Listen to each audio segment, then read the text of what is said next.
미립자는 마음속의 생각을 족집게처럼 정확히 읽고 그 생각을 거울처럼 현실로 투사시켜 줍니다. 여러분이 저건 고체 알갱이야 라는 생각을 품고 바라보면 고체 알갱이가 눈앞에 현실로 나타나고 아무 생각도 품고 있지 않으면 눈에 안 보이는 물결로 퍼져나가죠.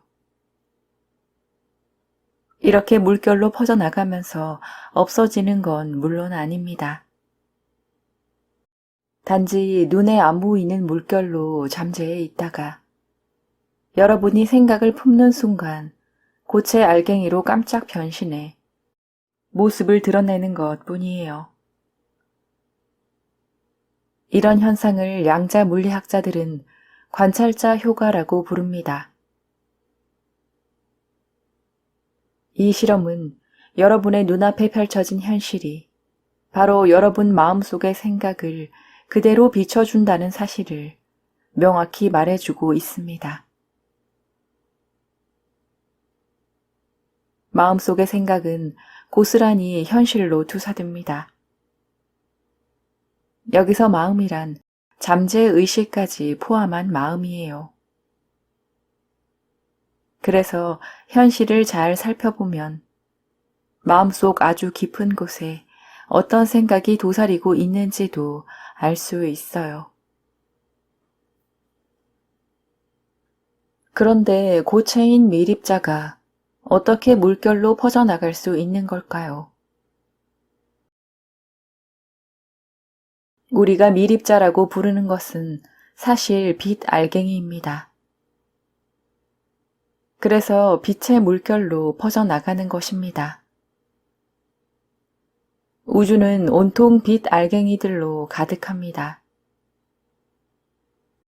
광활한 우주의 공간에 내 마음속 모든 생각을 죄다 물질로 깜짝 둔갑시켜주는 요술 알갱이들이 가득하다고 상상해 보십시오. 너무나 황홀하지 않나요? 이런 기적은 사실 수천 년 전부터 이미 일어나고 있었습니다.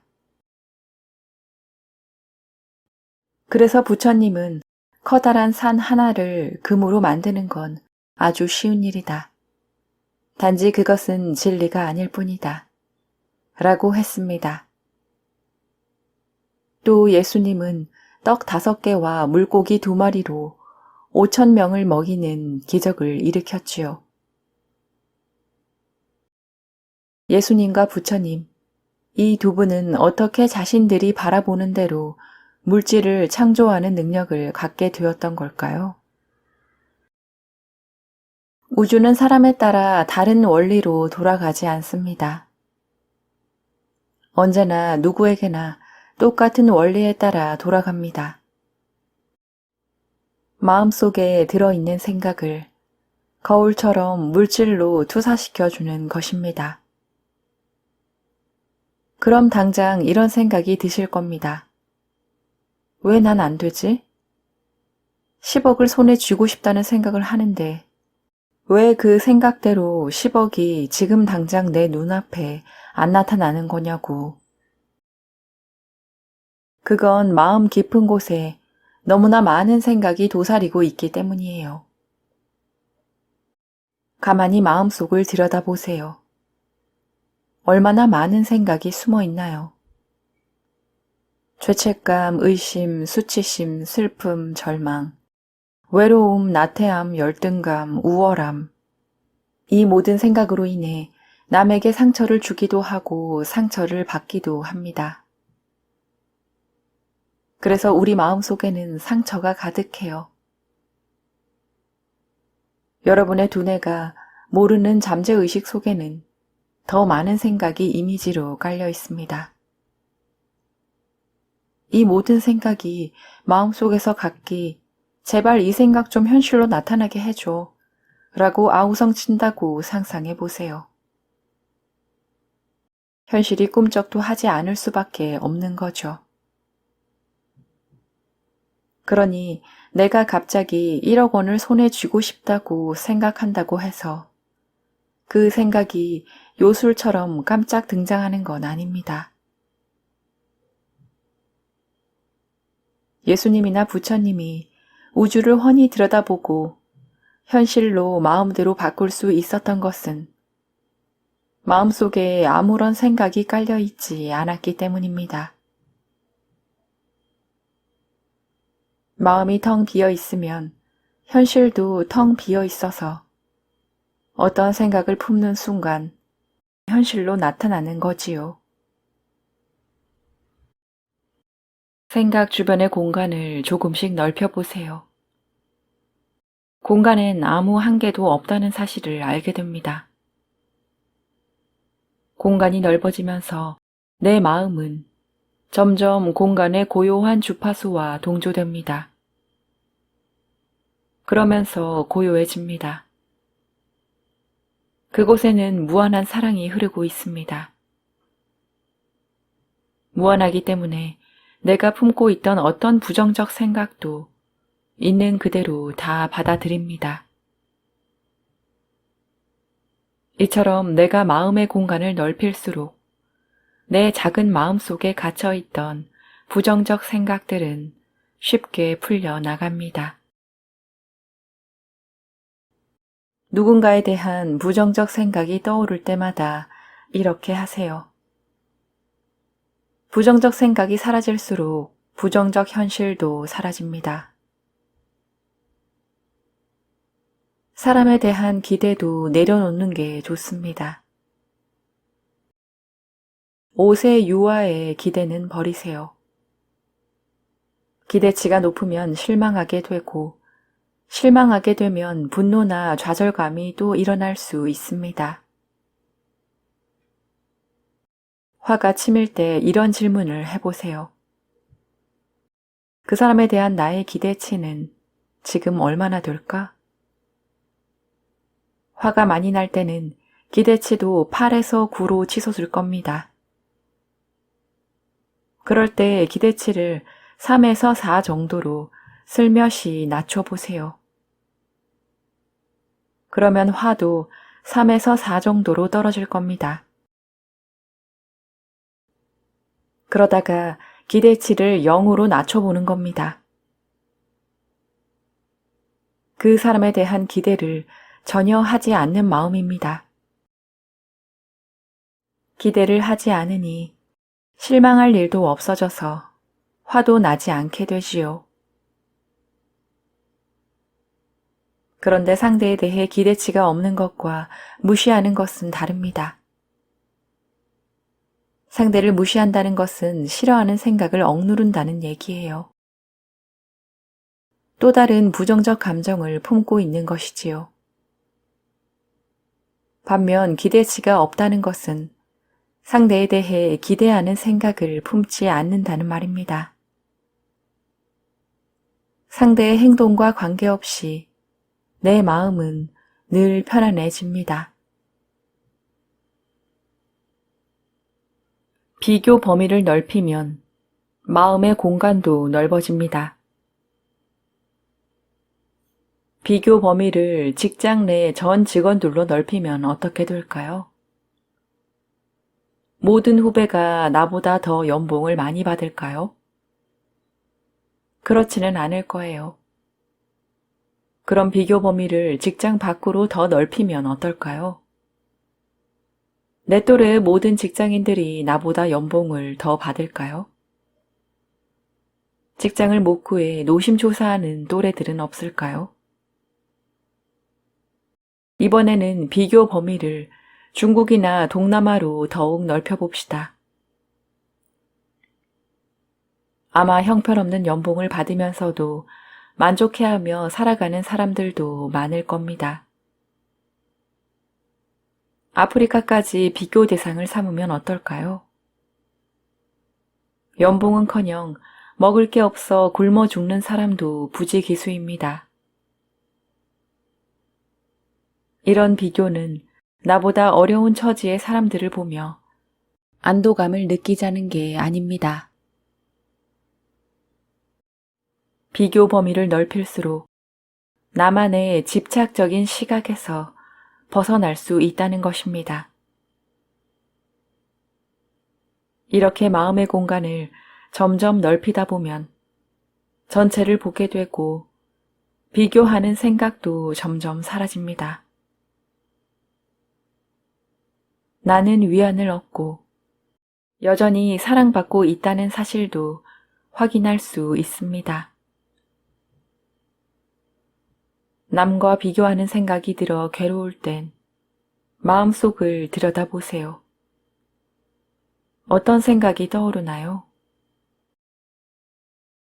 그 생각들이 나입니까? 아니에요. 내 마음속에 구름처럼 드나드는 것들입니다. 그런데도 나는 그 생각들과 한 덩어리가 되어 괴로워했던 겁니다. 이런 생각은 나가 아니라는 사실을 깨달으면 생각은 더 쉽게 사라집니다. 공간이 넓어질수록 마음은 더 고요해지고 고요 속에 흐르는 사랑과 평화를 확인할 수 있습니다. 그런데 여기서 사랑과 평화가 흐르는 공간은 무엇일까요? 그건 바로 내 마음, 진정한 나입니다. 진정한 나는 매일 음식을 먹어야만 형체가 유지되는 몸이 아닙니다. 몸은 내 영혼이 상처 치유를 위해 잠시 머무르는 곳일 뿐입니다. 몸에 붙은 두뇌도 역시 진정한 나가 아닙니다. 진정한 나는 두뇌와 몸이 사라져도 영원히 존재하는 무한한 마음입니다. 마음이 괴로울 때는 마음의 공간을 점점 더 넓혀 나가는 상상을 해보는 것도 좋습니다. 나는 내 마음의 공간 속에 들어있다. 모든 직원도 내 마음의 공간 속에 들어있다. 회사 건물도 내 마음의 공간 속에 들어있다. 내가 사는 도시도 내 마음의 공간 속에 들어있다. 지구도 내 마음의 공간 속에 들어있다. 우주도 내 마음의 공간 속에 들어있다. 모든 사람이 내 마음의 공간 속에 들어있다고 상상하면 그 사람들이 생각하고 말하고 행동하는 모든 것들은 죄다 내 마음 속에서 흘러갈 뿐입니다. 그러면 거부하는 생각, 즉 부정적 생각들이 몽땅 사라집니다. 그리고 부정적 생각이 긍정적 생각으로 전환되면서 현실도 점차 긍정적으로 변화하게 됩니다. 이것이 와칭이 일으키는 놀라운 기적입니다. 처량함, 서러움, 억울함, 분노, 부당함, 증오. 이 모든 감정이 올라올 때마다 정면으로 맞이하세요. 그래, 내가 이 모든 감정을 내 작은 마음속에 억눌러 놓고 있었구나. 미안하다. 이제는 자유를 찾아 무한한 공간으로 떠나가라. 만일 내 눈앞에 꼴 보기 싫은 사람이 나타났다면 그건 내 마음속에 꼴 보기 싫다라는 생각이 숨어 있기 때문입니다. 만일 이기적인 사람이 나타나지 않았다면 나는 내 마음속에 이기적인 생각이 숨어 있다는 사실을 알아차릴 수 있었을까요? 몰랐을 겁니다. 모든 현상이 그렇습니다. 내 눈앞의 현실은 내 마음속의 생각을 고스란히 반영합니다. 그래서 모든 사람이 나의 치유를 돕는 존재들입니다. 단지 우리가 알아차리지 못할 따름입니다. 이런 사실을 깨닫는 것만으로 상대에 대한 부정적 생각이 수그러듭니다. 왜냐하면 상대를 내 마음속의 생각으로 받아들이게 되니까요. 이것은 불합리한 현실을 그저 수용하자는 것이 아닙니다. 잘못된 현실 속에서 다치고 뭉개진 나의 마음을 먼저 돌보고 치유하는 것이지요. 마라톤을 뛴다고 생각해 보세요. 돌부리에 걸려 넘어져 무릎에 피가 났습니다. 그때 하필이면 거기에 있는 돌부리에 원망하는 마음이 불같이 일어날 겁니다. 하지만 먼저 우선되어야 할 것은 다친 나의 무릎에 피를 닦는 것입니다. 와칭도 이와 같습니다. 먼저 나의 마음과 숨겨진 나의 자아와 만나고 치유하는 것, 그러면서 앞으로 나아가도록 이끄는 것입니다. 현실 세계는 내 마음 속에 도사리고 있는 모든 생각과 감정을 놓아주기 위해 설정된 영화이자 가상현실입니다. 내 상처를 만드는 건 남이 아니라 바로 내가 품고 있는 생각입니다. 상처를 건드리면 너무나 아프지요. 하지만 건드리지 않으면 치유할 수 없습니다. 그래서 누군가가 내 상처를 건드리면 내게 치유의 기회가 왔구나 하고 받아들이는 게 좋습니다. 동시에 내 마음속을 들여다봐야 합니다. 그러면 마음의 공간이 열리고 그 공간 속에 떠오르는 생각을 바라보게 됩니다. 아, 내가 저 생각을 나로 착각하고 있었구나. 내가 품었던 생각이 나가 아닌 걸 알아차리는 순간 그 생각은 나와 분리돼 사라집니다. 그리고 진정한 나는 생각이 아니라 무한한 공간에 흐르는 무한한 마음임을 깨닫게 됩니다. 이렇게 내 마음속의 생각을 하나하나 놓아주어야 백지 같은 마음 상태가 됩니다. 그럼 나는 생각에 휘둘리는 존재가 아니라 백지 위에 내게 필요한 생각을 자유로이 그려놓을 수 있는 진정한 창조자가 되는 것입니다.